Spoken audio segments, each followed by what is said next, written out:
IAS पूजा सिंघल की गिरफ्तारी के बाद रांची का एक मोहल्ला बदनाम हो गया है। कहा जा रहा है कि रांची के दीनदयाल नगर में ही कोई दोष है, क्योंकि जो कोई भी अधिकारी और राजनेता यहाँ रहे वे या तो जेल गए या फिर उनका राजनीतिक करियर ही खत्म हो गया।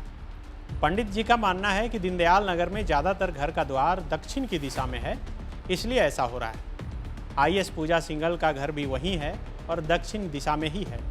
मधु कोड़ा का आवास भी दक्षिण दिशा में है। बंधु तिर्की का आवास भी वहीं है। चुनाव में टिकट नहीं ले पाए जीतू चरण राम का आवास भी वहीं है। गंगोत्री खुजूर भी कभी वहीं रहती थी।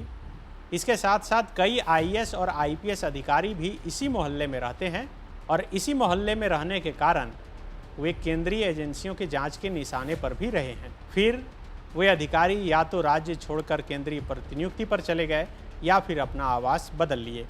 इसी मसले पर आज बात करेंगे। हमारे साथ पंडित रामदेव जी हैं, इनसे जानेंगे पंडित जी क्या है आखिर इस दीनदयाल नगर में कि आईएएस पूजा सिंघल जेल चली गई, इससे पहले मधु कोड़ा वहीं रहते थे वो जेल चले गए, बंधु तिर्की जेल गए, अभी उनकी विधायकी भी चली गई, कई ऐसे नाम हैं, कुछ और नाम अगर आपको। देखिए, ऐसा है कि अगर आप दीनदयाल नगर के भौगोलिक स्थिति को देखेंगे तो आप सबसे पहले मछली घर के पास खड़े हो जाएं, राजभवन के पास।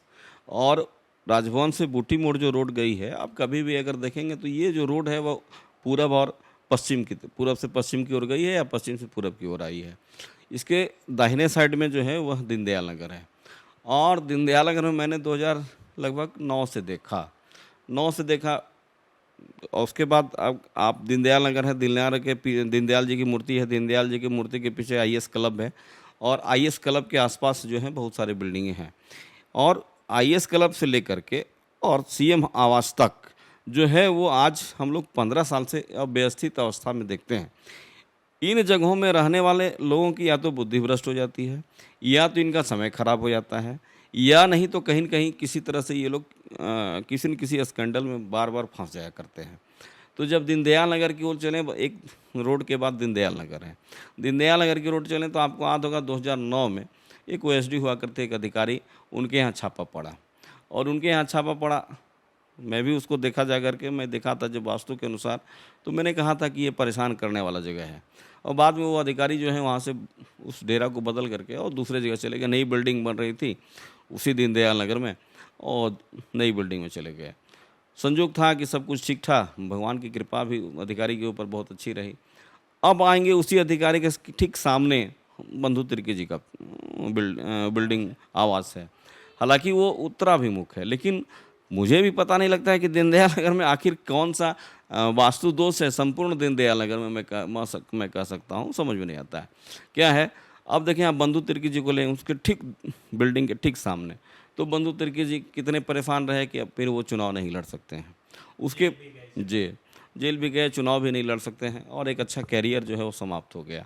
उनके ठीक सामने एक बड़े अधिकारी हैं जो झारखंड के बड़े अधिकारी हैं, तो कई बार वह भी परेशान हुए, मैं बहुत अच्छी तरह से समझता हूँ। और यहाँ तक कि उन्होंने तो कहा भी राजभवन को कि मैं उक्त पद पर नहीं रह सकता हूँ। एक अधिकारी को अगर यह कहना पड़े कि मैं ये पद नहीं ले सकता हूँ तो बड़ा असमंजस की बात है, कुछ न कुछ गड़बड़ियाँ हैं।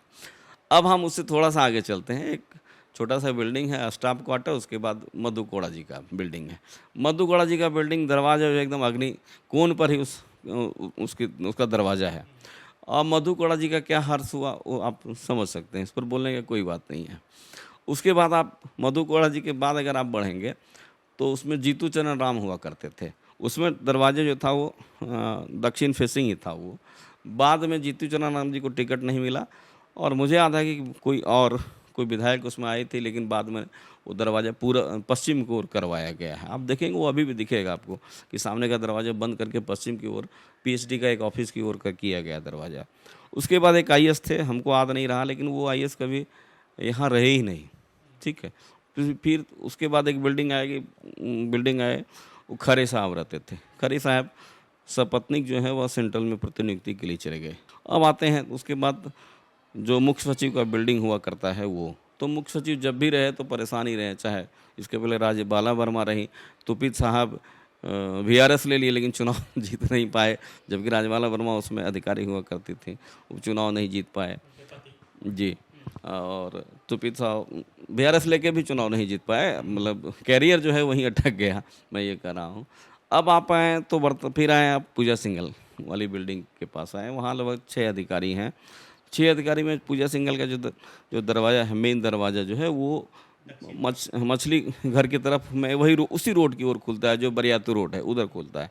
आप आराम से देख सकते हैं वो दक्षिण फेसिंग का है, और दक्षिण फेसिंग का दरवाज़ा है। मैं दक्षिण फेसिंग ही है, आज का मूल जो है वह हमारा जो है वह दक्षिण फेसिंग दिशा पर ही बात कर रहा है। तो इसके बाद पूजा वहाँ कई अधिकारी आए तो पूजा जी जो है, पूजा जी की स्थिति ये है। मैं एक और बताऊं कि बीच में आया था कि एक अधिकारी जो है वो बहुत उच्च अधिकारी आईपीएस बनेंगे, लेकिन वो नहीं हो पाए। बीच में दूसरा कोई आ गया, लेकिन वहाँ जो है घर उन्हीं को बनना था, डीजीपी उन्हीं को बनना था, लेकिन जो सेटिंग होता है भगवान जाने, जो भी है। तो इस तरह से उस क्षेत्र में सुनील महतो भी रहे चुनाव में, वह भी दोबारा नहीं आ पाए, उन पर भी कोई आरोप लग गया। पूजा सिंघल के तो 4-5 बिल्डिंगें बाद अगर आप बढ़ेंगे बरियातू बूटी मोड़ की तरफ बढ़ेंगे तो जैसे जो आए वहाँ गंगोत्री कुजूर भी रहीं, गंगोत्री कुजूर चुनाव में पुनः लौट नहीं पाई। सुनील महतो लौटे, लेकिन तब तक उन पर आरोप लग गया था। तो इस तरह से मुझे ये नहीं लगता आखिर क्या बात है। कोई वास्तु स्थिति को अगर आप देखेंगे तो वहाँ जो है वह पूरी बिल्डिंगें जो है वहाँ या तो पश्चिमी ढलान की है या तो पूर्वी ढलान या तो दक्षिणी ढलान की है। पश्चिमी ढलान की ज़मीनें जो होती हैं वो कुछ दिन तक बहुत डेवलप देता है, लेकिन उसके बाद फिर डेवलप नहीं देता है। पूर्वी ढलान की ज़मीन जो है वह डेवलप देता ही नहीं, वह परेशान ही करता है।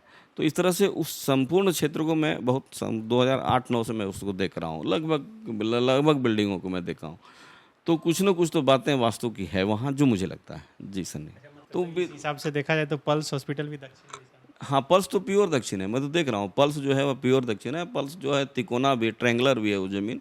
तो ट्रेंगुलर ज़मीन जो होता है, जो जैसे ट्रेंगुलर चेहरा, ट्रेंगुलर ज़मीन, ट्रेंगुलर भूमि में जो है वो सदैव जो है वह परेशान होते हैं लोग, और संघर्ष होता है। जिसे आप देखें श्रीलंका ट्रेंगुलर है। मैं पल्स को हटा करके श्रीलंका पर जा रहा हूँ, क्योंकि लोग कहेंगे कि आपने पल्स को देखा इसलिए ऐसा कर। मैं ऐसा कुछ भी बात नहीं करता, मैं श्रीलंका पर बात करता हूँ।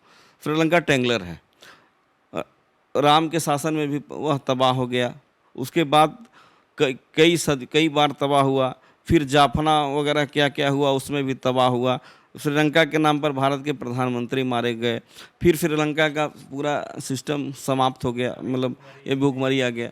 तो मैं ये कह रहा हूँ कि ट्रेंगुलर भूमि जो भी होता है या ट्रेंगुलर चेहरा किसी व्यक्ति का हो तो वह संघर्षवादी होता है। तो जो पल्स है वह ट्रेंगुलर भूमि है। अगर आप उसको देखेंगे ना तो 2 साइड से रास्ता निकलता है और बिल्कुल ऐसे ट्रेंगुलर है उस जगह पे। यहाँ पर पल्स है, यहाँ रोड इधर एक रोड हरिहर सिंह रोड की ओर गया। तो ट्रेंगुलर तो भूमि दोष तो ही होता है कि चूँकि भूमि धरती है, पृथ्वी जो है वह चेतना है पृथ्वी में, और इसलिए हमारे यहाँ वास्तुशास्त्र से जो है सारे कार्य जो होते आए हैं। तो मुझे लगता है कि पल्स जो है वो ट्रेंगुलर है और दक्षिण मुखी भी है। अब रिजल्ट उसका क्या होगा वो तो आम जनता इस बात को जानती है। जी, thefollowup.in, like, share and subscribe. www.thefollowup.in